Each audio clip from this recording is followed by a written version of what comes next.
Sometimes Forex trading is a wild and woolly place to be. That's why Hugh's here, to pose your questions to Walter, the naked Forex guy. Hugh's got questions and Walter's got the answers. Here at the Truth About FX podcast.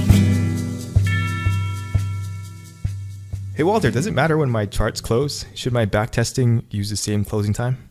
Yeah, that's an interesting thing. So if you're trading like the daily charts or the weekly charts, it's probably not going to matter that much. Although the basic choice you have to make is, am I going to have a 5 p.m. New York time close on my daily charts, or is it a midnight GMT?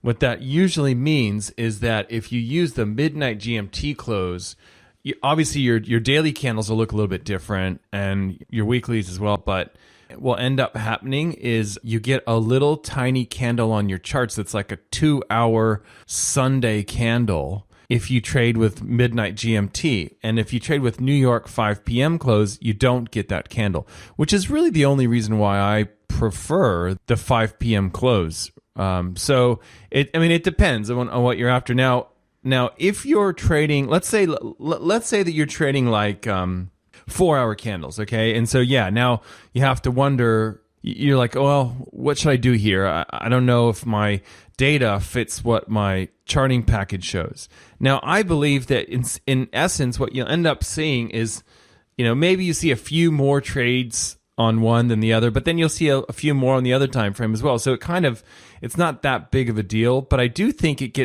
becomes, the data that you use in your backtesting becomes more important as you get lower and lower in your time frame. And here's why I say that. So if you're trading like the 1 hour, obviously it doesn't matter. But if you're trading the 4 hour or the daily, it's going to matter a bit on when you close, when your charts close.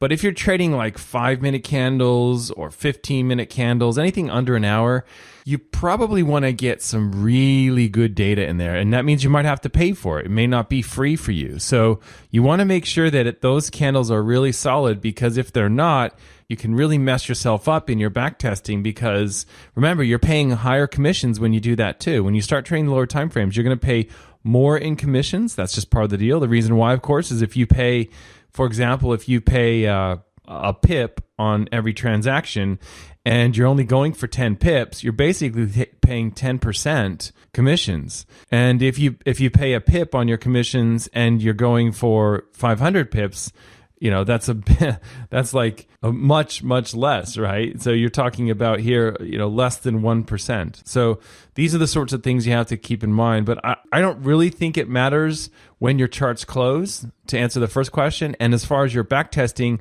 I think you should try and keep it as close as possible. Although I will say, I think that when you have a simple system, when you're looking at engulfing candles or big shadows or whatever, it's not going to be that different. You might see a few more trades on GMT close, and you might see a few more trades on the on the New York closes. It tends to balance it out, and I think people spend too much time on this stuff. It's only really relevant if you're trading the really low time frames. That's my point of view. Okay, cool. I think people are super serious about it, but yeah, like you said, I think it doesn't really matter in the end because it kind of evens out. So yeah, thanks for that, Walter. Appreciate it. Thank you.